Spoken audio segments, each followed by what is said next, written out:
Hello dear student, स्वागत है आपका हमारे यूट्यूब चैनल आई स्मार्ट सॉल्यूशन पर। तो आज की इस वीडियो में हम आपके साथ क्लास 12 के 7 चैप्टर्स के सभी फॉर्मूले डिस्कस करने वाले हैं। क्लास 12 का 7 chapter alternating current and electrical machine, इस चैप्टर को आपके बारे में आपको बहुत ज्यादा पता होगा इस चैप्टर के बारे में कि ये चैप्टर एग्जाम के बोर्ड के पॉइंट ऑफ व्यू से बहुत ज्यादा इंपॉर्टेंट है। पूरी क्लास की 12th की फिजिक्स में सिर्फ 4 चैप्टर में मेजर इंपॉर्टेंट मानता हूँ। कौन कौन से हैं? 3, 7 एंड 9 एंड 10। ये चारों चैप्टर बहुत ज्यादा इंपॉर्टेंट है। जिन बच्चों की इस साल एग्जाम में प्रिपरेशन कम है वो इन 4 चैप्टर को अच्छे से प्रिपेयर करके अच्छे मार्क्स फिर भी गेन कर सकता है। एटलीस्ट वो पास तो जरूर हो सकता है। पूरी फिजिक्स के इंपॉर्टेंट डेरिवेशंस की वीडियो ऑलरेडी चैनल पर आ चुकी है, जाइए वीडियो को देखिए। तो आइए, जैसे कि मैंने आपको बताया कि हम 7 चैप्टर्स के कुछ फॉर्मूले डिस्कस करने वाले हैं। 7 चैप्टर जिसका नाम क्या है? Alternating current and electrical machine. ये 7 चैप्टर क्लास 12 के स्टूडेंट के लिए सबसे ज्यादा इंपॉर्टेंट चैप्टर है। आपको पता है कि क्लास 12 में फिजिक्स में कुछ ही चैप्टर ऐसे हैं जो बहुत ज्यादा इंपॉर्टेंट है, जिसके आर्टिकल और डेरिवेशन सबसे ज्यादा पूछे जाते हैं। जैसे कि चैप्टर 3 हुआ, 7, 9, 10 ये मेजर चैप्टर है इस पूरी बुक्स में। तो मैं 7 चैप्टर्स के कुछ फॉर्मूले डिस्कस करता हूं जो कि आपके एग्जाम्स में न्यूमेरिकल को सॉल्व करने के लिए बहुत ज्यादा हेल्पफुल रहेंगे और बहुत ज्यादा यूजफुल भी रहने वाले हैं। तो देखते हैं इस चैप्टर से मेरे पास पहला फॉर्मूला कौन सा है जो हमारे लिए बहुत ज्यादा हेल्पफुल रहने वाला है। वो किसका है? Alternating current. Alternating current.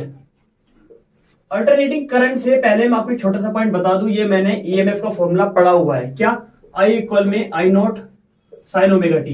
ये हमने किसके लिए? ईएमएफ के लिए पढ़ा था। इरोटा इक्वल में इरोटा नॉट साइन ओमेगा टी। ये फॉर्मूला हमने पहले भी पढ़ा हुआ है। वहां पर हमने क्वेश्चन जो पढ़ा था यहाँ इंड्यूस करंट मींस होता है यहाँ पे इलेक्ट्रिक करंट के लिए। वहां हमने ईएमएफ के लिए पढ़ा है। इरोटा इक्वल में इरोटा नॉट साइन ओमेगा टी। इरोटा मींस इसे ई भी बोलते हैं। ये एक कहते हैं लैटिन वर्ड या जर्मन वर्ड साइन है, इसे इरोटा बोलते हैं और ये ईएमएफ के लिए यूज किया जाता है। नॉट का मीनिंग है यहाँ पे maximum value, peak value of AC.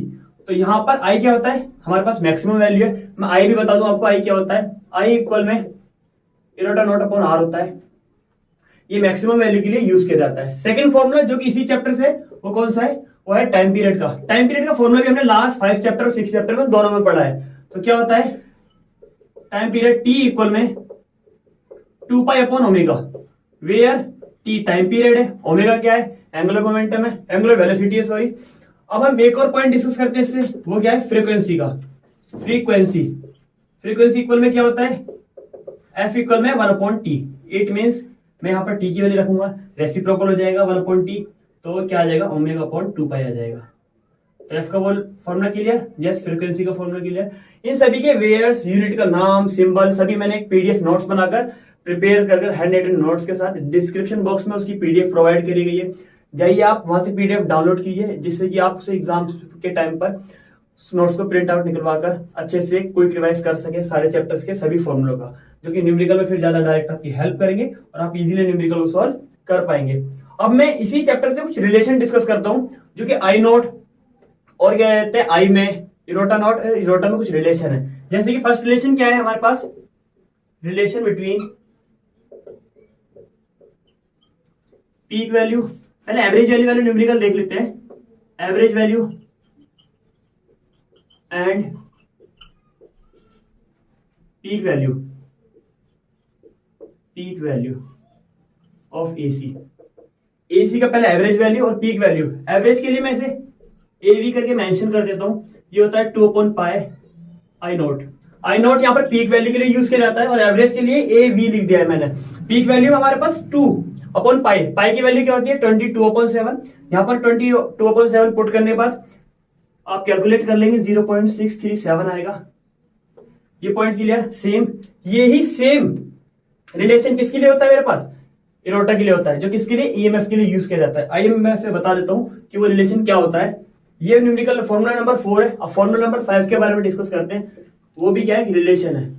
Relation between peak value, नहीं, average value and peak value of EMF. अब मैं ईएमएफ की डिस्कस करने वाला हूं। तो यहाँ पे इरोटा एवरेज लिख सकते हैं, इक्वल सेम वही 2 अपॉन पाई, इरोटा नॉट 2 अपॉन पाई को सॉल्व करेंगे। पाई की वैल्यू 22 अपॉन 7 ऊपर आएगा, 2 से 22 को डिवाइड करेंगे 7 अपॉन 11 आएगा। 7 को 11 से डिवाइड करने के बाद 0.637 आएगा। आप इसे डायरेक्ट भी लर्न कर सकते हैं, क्योंकि एग्जाम में 1 मार्क्स में डायरेक्ट पूछा जाता है ऑप्शनल वाले क्वेश्चन में। फॉर्मूला नंबर 6 क्या है, ये भी एक रिलेशन है, तो देखते हैं ये रिलेशन किसका है, और ये भी बहुत ज्यादा इंपॉर्टेंट है क्योंकि इसके 3 नाम है, इफेक्टिव, वर्चुअल और आरएमएस। आरएमएस मींस क्या होता है, रूट मीन स्क्वायर। तो मैं बताता हूँ रिलेशन कौन कौन से हैं। Relation between effective value and peak value of AC. पहले मैं किसका देख रहा हूं, अल्टरनेटिंग करंट का, फिर देखेंगे हम किसका, ईएमएफ का। फॉर्मूला क्या होता है, ई इफेक्टिव लिख दो आप, या फिर क्या लिख सकते हैं, मैंने 3 नाम बताए, वर्चुअल लिख सकते हो या आरएमएस लिख सकते हो।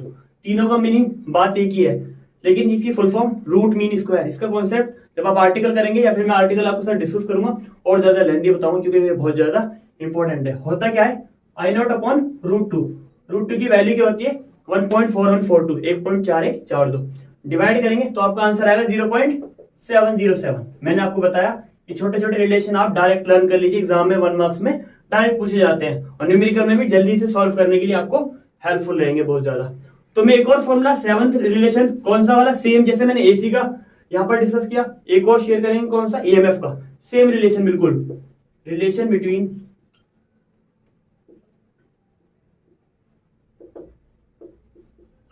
इफेक्टिव लिख सकते हैं, वर्चुअल लिख सकते हैं या आरएमएस लिख सकते हैं। Effective value and peak value of EMF क्या होता है, सेम इनोटा ए वी लिख लो, सॉरी वी लिख लो वर्चुअल के लिए, इफेक्टिव लिख लो, आरएमएस लिख लो, तीनों ही पॉइंट हमारे पास क्या है, सेम है। और इसका आंसर भी कैसा आता है, सेम आता है 0.707 इनोटा नोट। आई होप कि आपको सभी फॉर्मूले बहुत अच्छे से क्लियर भी हो रहे होंगे। सारे रिलेशन, चारों फॉर्मूले के रिलेशन आप फिंगर्स पे रट लें क्योंकि ये एग्जाम में बहुत ज्यादा काम आने वाले हैं। इसी चैप्टर से कुछ और फॉर्मूले डिस्कस करते हैं। जैसे कि आपने सुना है इस चैप्टर से सर्किट है कुछ, इस चैप्टर में, यस बिल्कुल ठीक सुना है, इस चैप्टर में 6 सर्किट है। 6 के 6 सर्किट में से एक नया क्वेश्चन आना बिल्कुल निश्चित है। अब मैं उन्हीं सभी सर्किट के फॉर्मूले डिस्कस करूंगा, उनके फेजर एंगल डिस्कस करूंगा। फेजर एंगल या फेजर डायग्राम सुना होगा आपने। फेजर डायग्राम, अगर वो सर्किट आपके साथ एग्जाम में आते हैं, आर्टिकल 3 मार्क्स या 5 मार्क्स में क्वेश्चन आता है उनका, तो आप उनका फेजर डायग्राम बनाना बिल्कुल ना भूलें क्योंकि फेजर डायग्राम उसका बिल्कुल मेजर या बिल्कुल मेन पॉइंट होता है। तो डिस्कस करते हैं उन्हीं सभी सर्किट्स के फॉर्मूले क्या होते हैं, इंडक्टिव, कैपेसिटिव, सब चीज के फॉर्मूले डिस्कस करेंगे। आई होप कि वो आपको बहुत ज्यादा अच्छे से क्लियर हो। देखते हैं, तो आइए अब इसी चैप्टर से कुछ और फॉर्मूले डिस्कस करते हैं। जैसे कि मैंने आपको बताया कि मैं सभी सर्किट के फॉर्मूले डिस्कस करने वाला हूं, तो देखते हैं कि फर्स्ट सर्किट कौन सा है, उसका फॉर्मूला क्या होता है। एक पॉइंट और है कि सबसे पहला सर्किट होता है ओनली रेजिस्टेंस के लिए। रेजिस्टेंस के लिए फॉर्मूला इजी होता है, जो मैंने पहले भी अल्टरनेटिंग करंट का लिखा, आई इक्वल में I naught sine omega t, where I naught की पीक वैल्यू क्या होती है, रोटा नॉट अपॉन आर होती है। सेम उसी तरह यहां पर मैं अब जो सर्किट देखने वाला हूं वो सिर्फ और सिर्फ एल सर्किट देखते हैं, जिसे इंडक्टर बोलते हैं। मैं लिख देता हूं एसी सर्किट कंटेनिंग ओनली ए इंडक्टर। Inductor means L. देखते हैं अगर एसी सर्किट के पास सिर्फ और सिर्फ एल होगा तो फॉर्मूला क्या होगा। आई नॉट इक्वल में I naught sine omega t minus pi by 2। इसका फेजर एंगल कितना डिग्री होता है, माइनस का पाई बाय 2 डिग्री होता है। यहाँ पर आई नॉट की वैल्यू क्या होती है, वेयर आई नॉट इक्वल में क्या होता है, इरोटा नॉट अपॉन में XL. What is XL, XL क्या होता है, इसे बोलते हैं इंडक्टिव रिएक्टेंस। यहां पर एक्सएल की वैल्यू क्या होती है, ओमेगा एल। ओमेगा मैंने बताया एंगुलर वेलोसिटी है, एल हमारे पास इंडक्टर है। ये मेरे पास यहाँ पर हमारी बुक्स में सेकंड सर्किट है। थर्ड सर्किट किसके लिए, कैपेसिटर के लिए। उसके फॉर्मूले क्या होंगे, उसमें पीक वैल्यू क्या होगी और उसमें रिएक्टेंस क्या होगा। देखते हैं फॉर्मूला नंबर 9। एसी सर्किट के पास कंटेन करेगा, AC circuit containing only a capacitor. क्या हो इसी सर्किट के पास, सिर्फ और सिर्फ एक कैपेसिटर है, जिसे सी सर्किट बोलते हैं। वहां पर आई इक्वल में क्या आता है, I naught sine omega t plus pi by 2। यहाँ पर फेजर एंगल कितना डिग्री होता है, प्लस का पाई बाय 2। जब इसका फेजर डायग्राम बनाएंगे, ये माइनस का 90 है, इट भी रेजिस्टेंस आर से नीचे आने वाला है, ये प्लस आने वाला है, पॉजिटिव है। यहाँ पर मेरे पास आई नॉट की वैल्यू क्या होती है, इरोटा नॉट अपॉन एक्सी। अब एक्सी की वैल्यू क्या होती है, एक्सी को बोलते क्या है, इसे बोलते हैं कैपेसिटिव रिएक्टेंस। यहाँ पर एक्सी की वैल्यू होती है 1 upon omega C. Clear, yes, दोनों ही सर्किट क्लियर। जैसे कि मैंने आपको बताया 3 सर्किट हम क्लियर कर चुके हैं, सर्किट आर, सर्किट एल और सर्किट सी। अब मैं इनको पहले एल को आर के साथ सीरीज कॉम्बिनेशन में ऐड करता हूं, फिर देखता हूं उसके बाद मेरे पास फॉर्मूले क्या क्या आने वाले हैं, उसमें फेज एंगल भी देखेंगे क्योंकि वो इंपॉर्टेंट है। तो फॉर्मूला नंबर 10 देखते हैं। AC circuit contain R resistance and an inductor in series. किसमें ऐड है? सीरीज में ऐड है। तो फॉर्मूला क्या आएगा मेरे पास? आई इक्वल में इरोटा naught upon R square plus XL square root में एक्सएल स्क्वायर। यहाँ पर ये क्या होता है और इरोटा नॉट सब चीज के मैं पॉइंट बताता हूँ। इससे पहले 2 पॉइंट कि ये क्या होता है। यहाँ पर इसे बोलते हैं इम्पीडेंस। क्या बोलते हैं? इम्पीडेंस। इम्पीडेंस को डिनोट करते हैं कैपिटल जेड से। इसकी भी यूनिट ओम होती है। ये सभी पॉइंट्स के मैंने यूनिट, फॉर्मूले और सिंबल सभी पीडीएफ बनाकर सबसे लास्ट पेज पे सिंपली बिल्कुल अलग मेंशन की कि कौन सी चीज क्या है और किसकी यूनिट क्या होती है। तो इम्पीडेंस का पोर्शन क्या है मेरे पास? ये वाला R square plus XL square root में। यहाँ पर मैंने बताया एक पॉइंट और होता है जिसे बोलते हैं फेज एंगल। एग्जाम में फेज एंगल के ऊपर न्यूमेरिकल बहुत आता है। फेज एंगल को हम फाइव से डिनोट करते हैं। फाइव इक्वल में tan inverse X L upon R. X L upon X L है ये, एक्सएल अपॉन आर। ये सर्किट हमारे पास कौन सा था? जिसमें रेजिस्टेंस आर और एल सर्किट थे सीरीज में। लेकिन मेरे पास अगर आर के साथ में इंडक्टिव ना जोड़कर कैपेसिटिव सीरीज जोड़ दूं, यानी कि आर सी सर्किट देखें, तो उसके पास फॉर्मूले मेरे पास क्या क्या आने वाले हैं। यहाँ पर ये आई नोट की वैल्यू आती है। तो देखते हैं मेरे पास फॉर्मूले क्या आने वाले हैं नेक्स्ट सर्किट के लिए। कौन सा सर्किट है वो? ये था आर एल, वो है R C. Formula number 11, AC circuit contain only a resistance and capacitor in series इसे बोलते हैं आरसी सर्किट। अब मेरे पास फॉर्मूला क्या आता है? नॉट इक्वल में इरोटा नॉट अपॉन में R square X C square. जैसे कि मैंने यहाँ पर बताया ये वाला पोर्शन इंपीडेंस है किसका? आर एल का। सेम वहां पर ये इंपीडेंस होता है। इसे क्या बोलते हैं? इंपीडेंस। इंपीडेंस को किससे डिनोट करते हैं? कैपिटल जेड से। क्या फॉर्मूला होता है? R square X C square root में। एक और पॉइंट क्या होता है? Phase angle. फेज एंगल के तरीके होता है और वो कैसे फाइंड कर सकते हैं उनसे? फेज एंगल होता है हमारे पास 5 इक्वल में tan inverse X C upon R. दोनों ही सर्किट के फॉर्मूला आपको क्लियर हुए। 3 वो 2 ये 5 सर्किट। एक और लास्ट सर्किट है जो कि पूरे ही बुक से और पूरे ही चैप्टर 7 से सबसे ज्यादा इंपॉर्टेंट टॉपिक है मेरे अकॉर्डिंग। फॉर्मूला नंबर हमारे पास 12 है। इसे बोलते हैं एलसीआर सीरीज सर्किट। तो मैं डायरेक्ट लिखता हूं, आप सब चीज उसके बारे में समझ जाना कि एलसीआर सीरीज सर्किट है, इसमें फॉर्मूला क्या बनता है और कौन कौन किस तरीके से ऐड होता है। उसका इंपीडेंस देखते हैं, फेज एंगल देखते हैं। तो यहाँ पर आई नोट का फॉर्मूला आता है इरोटा naught upon R square XL minus XC whole square root में। इसे बोलते हैं यहाँ पर इंपीडेंस। पहला पॉइंट क्या है? इंपीडेंस। इंपीडेंस को डिनोट करते हैं कैपिटल जेड से। फॉर्मूला आता है R square plus X L minus XC whole square root में। सेकंड पॉइंट क्या है? Phase angle. क्या है? Phase angle. फेज एंगल, इसका फेजर डायग्राम बहुत इंपॉर्टेंट है। किसका? आर्टिकल कौन सा है? LCR circuit. एलसीआर सर्किट का फेजर डायग्राम बहुत इंपॉर्टेंट है। जब भी ये आर्टिकल आता है, अगर आप फेजर डायग्राम अच्छे से बनाते हैं तो आपको एग्जाम में पॉजिटिव मार्क्स मिलने के ज्यादातर चांसेस होते हैं। अगर आप थोड़ी बहुत थ्योरी में कहीं पर कमी कर देते हैं, लेकिन फेजर एंगल फेजर डायग्राम में कभी भी कुछ भी कमी मत करना इसमें। तो फेज एंगल 5 इक्वल में क्या होता है? tan inverse X L minus X C upon R. ये इसका फेज एंगल है। आई होप कि आपको सभी सर्किट के सारे फॉर्मूले और उसमें आने वाली छोटी चीजें, एक्सएल हुआ, एक्सी हुआ और हमारे पास जेड हुआ, फेज एंगल 5 हुआ, सभी पॉइंट अच्छे से क्लियर हुए होंगे। सभी की यूनिट मैंने बताया भी आपको पीडीएफ में गिवन है। इन सभी का नोट्स भी वहां गिवन है। पूरे चैप्टर के सभी फॉर्मूले को एक क्विक रिवाइज देने के लिए आप उसे डाउनलोड करें और हाँ, वीडियो को लाइक करना ना भूलें अगर आपको सेशन पसंद आ रहा है। तो ये कुछ और फॉर्मूले डिस्कस करते हैं इसी चैप्टर से, कुछ और जो कि इंपॉर्टेंट भी है। जैसे कि आपने सुना होगा जनरेटर, ट्रांसफार्मर, दोनों टॉपिक इसके इंपॉर्टेंट है। तो देखते हैं वो क्या है। मैं एक और पॉइंट डिस्कस करने वाला हूँ, वो क्या होगा?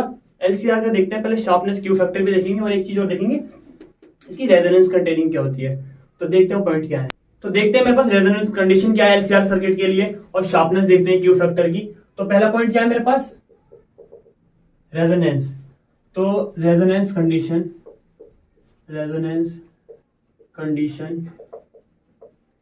For LCR circuit, LCR circuit के लिए रेजोनेंस कंडीशन क्या होती है। इसमें आपको बताऊं, हमें ये जब हम इसका आर्टिकल प्रिपेयर करेंगे तो वहां पर हमें आई नोट की पीक वैल्यू मैक्सिमम फाइंड करनी होगी, और वहां पर हम क्या करेंगे, हम एक्सएल माइनस एक्सी को क्या रखेंगे, एक्सएल माइनस एक्सी को 0 को इक्वल रखेंगे, एक्सएल इक्वल में एक्सी आएगा।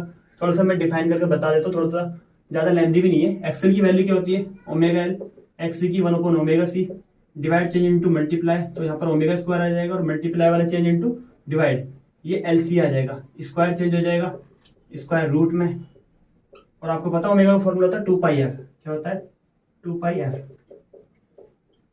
और मल्टीप्लाई वाला चेंज इनटू डिवाइड में, और मेरे पास ये फॉर्मूला आ जाएगा 2 पाई रूट में एलसी। और यहाँ पर एफ क्या होता है, एफ के नीचे छोटा सा आर लगा देते हैं, क्योंकि ये फ्रीक्वेंसी तो है लेकिन ये रेजोनेंट फ्रीक्वेंसी है। एफ आर क्या है, रेजोनेंट फ्रीक्वेंसी।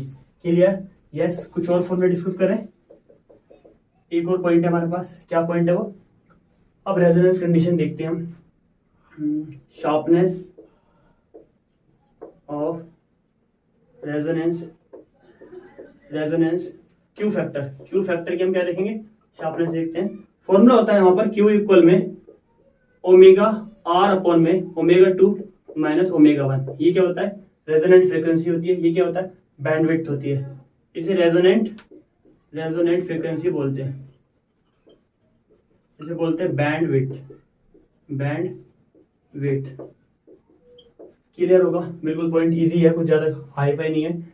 एक और पॉइंट डिस्कस करें, कुछ और पॉइंट भी है, मैं आपको बताऊं। यहाँ पर हम पावर डिस्कस करने वाले हैं। Power in an AC circuit, power क्या होती है in an AC circuit, AC circuit में पावर, क्योंकि इससे रिलेटेड फॉर्मूले ये वाले फॉर्मूले के ऊपर कुछ ना कुछ न्यूमेरिकल बहुत बार पूछा गया है, तो इसलिए पावर का फॉर्मूला होता है, एवरेज पावर भी बोल सकते हैं, पावर भी बोल सकते हैं, इरोटा RMS I RMS into cos phi की वैल्यू आर अपॉन जे होती है। इसका मैंने एक न्यूमेरिकल भी डिस्कस करेंगे आपके साथ। इस फॉर्मूला क्या लिख सकते हैं, इरोटा RMS I RMS into R upon Z. मैंने आपको जैसे बताया, इसके ऊपर न्यूमेरिकल भी एग्जाम में काफी पूछा जाता है। तो मेरी नेक्स्ट वीडियो कौन सी आने वाली है, 7 चैप्टर्स की न्यूमेरिकल्स की, जो कि कल मॉर्निंग में आ जाएगी। और आप इसी क्या करें, उसका छोटा सा पॉइंट जरूर क्लियर करें, क्या कि वहां पर ये फॉर्मूले के ऊपर मैंने एक न्यूमेरिकल डिस्कस करा है, आप उसे अच्छे से प्रिपेयर करें। इसी चैप्टर से कुछ और फॉर्मूले डिस्कस करते हैं, जो कि पावर से रिलेटेड कुछ रिलेशन है, एवरेज पावर से रिलेटेड। तो देखते हैं वो रिलेशन कौन कौन से हैं। तो आइए, मैंने अभी बताया आपको कि पावर से रिलेटेड कुछ और फॉर्मूले डिस्कस करते हैं, कुछ और रिलेशन, जो कि ये भी ज्यादा मैंने बताया कि यूजफुल है। तो देखते हैं एनर्जी और पावर में क्या रिलेशन है, energy and average power associated with a pure inductor. किसके लिए, सिर्फ और सिर्फ इंडक्टर के लिए। पावर का रिलेशन क्या होता है, U इक्वल में 1/2 L I नॉट स्क्वायर। इसी का एक और पॉइंट, सिर्फ उसमें क्या होगा, एवरेज पावर होगी, एनर्जी नहीं होगी। वो रिलेशन क्या होता है, average power associated with A inductor. क्या होता है एवरेज पावर इसमें, ये पॉइंट बहुत ही ज्यादा इंपॉर्टेंट और याद करने वाला है, 1 मार्क्स में काफी बार पूछा गया है कि सिर्फ और सिर्फ एवरेज पावर क्या होती है एक प्योर इंडक्टर के लिए, तो क्या होती है 0। अगर यही फॉर्मूला सिर्फ मैं कैपेसिटर के लिए डिस्कस करूं, तो वहां पर एनर्जी का फॉर्मूला क्या आएगा, कैपेसिटर और एनर्जी में रिलेशन देखते हैं, energy and average power associated with a capacitor या प्योर कैपेसिटर। क्या होता है फॉर्मूला, U इक्वल में, ये फॉर्मूला आपने पीछे ही पढ़ा है, 1/2 Q स्क्वायर अपॉन C या 1/2 CV स्क्वायर, पढ़ा है ना। यस, फॉर्मूला हमने वहां पे भी डिस्कस करा है, क्यों भी कुछ ऐसी रिलेशन भी था उसका। तो मैं इसका 19 फॉर्मूला रिलेशन सिर्फ पावर वाला, जिसमें कैपेसिटर होगा, average power associated with a capacitor, capacitor के साथ एवरेज पावर क्या होगी, यहाँ पर ये ध्यान रखना, एवरेज पावर कैपेसिटर वाली भी 0 होगी, यानी कि इंडक्टर और कैपेसिटर दोनों के लिए एवरेज पावर क्या होगी, 0 होगी। इसी चैप्टर से 2 पॉइंट और डिस्कस कर लेते हैं, क्या, ट्रांसफार्मर और जनरेटर। पहले ट्रांसफार्मर देखते हैं। ट्रांसफार्मर के लिए क्या फॉर्मूला आता है, जो कि बहुत इजी भी है। ट्रांसफार्मर वाला क्वेश्चन, एलसीआर सर्किट और जनरेटर, तीनों टॉपिक आप मेरे कहने से बहुत अच्छे से प्रिपेयर कर लो। 5 मार्क्स में से क्वेश्चन जरूर आता है। आई होप सो इस बार भी बहुत अच्छे से आ जाए वो। इसमें फॉर्मूला होता है इरोटा 2 अपॉन इरोटा 1, मतलब E2 अपॉन में E1, N2 अपॉन में N1। इन्हें क्या बोलते हैं, आउटपुट ईएमएफ भी बोलते हैं। आउटपुट ईएमएफ अपॉन में इनपुट ईएमएफ। क्लियर। अब एक और लास्ट फॉर्मूला देखते हैं इसी चैप्टर से, किसके लिए, एसी जनरेटर के लिए। क्या फॉर्मूला होता है, एसी जनरेटर। ये फॉर्मूला वैसे हमारे लिए नीडफुल नहीं है, लेकिन हम फिर भी मैं बताता हूँ कि एसी जनरेटर का कॉन्सेप्ट इंपॉर्टेंट है। ये फॉर्मूला हमने लास्ट किसी चैप्टर्स में, चैप्टर 5 में या 6 में डिस्कस किया हुआ है। 5 इक्वल में NBA cos थीटा, और यहाँ पर हमने आई वाला फॉर्मूला भी यहाँ पे यूज किया था। इसकी हेल्प से हम इसे, छोटा सा इसमें आर्टिकल है वो हम प्ले कर सकते हैं। जब आप जनरेटर का क्वेश्चन प्रिपेयर करें तो इसका आर्टिकल भी प्रिपेयर करें। होप सो कि आपको इसी चैप्टर के सारे फॉर्मूले बहुत अच्छे से क्लियर हुए हो। कोई भी पॉइंट अगर क्लियर नहीं हो पाता है तो आपको मैंने सभी फॉर्मूले, वे, यूनिट, सब चीजें नोट्स बनाकर डिस्क्रिप्शन बॉक्स में प्रोवाइड किया है, जाकर उसे डाउनलोड करो और बहुत ज्यादा अच्छे से प्रिपेयर करो। सभी फॉर्मूले आप अच्छे से लर्न कर लेना, ताकि आने वाली नेक्स्ट वीडियो में आप इसी चैप्टर के फॉर्मूले को बहुत अच्छे से सॉल्व कर पाए। और उसी वीडियो में मैं आपके लिए कुछ क्वेश्चन भी दूंगा प्रैक्टिस के लिए, आप उन क्वेश्चन को भी अच्छे से सॉल्व कर पाए। आई होप कि आपको वीडियो बहुत ज्यादा पसंद आए। वीडियो को ज्यादा से ज्यादा शेयर कीजिएगा, सेशन को लाइक कीजिएगा। अगर आप चैनल पर नए हैं तो चैनल को सब्सक्राइब करना ना भूलें।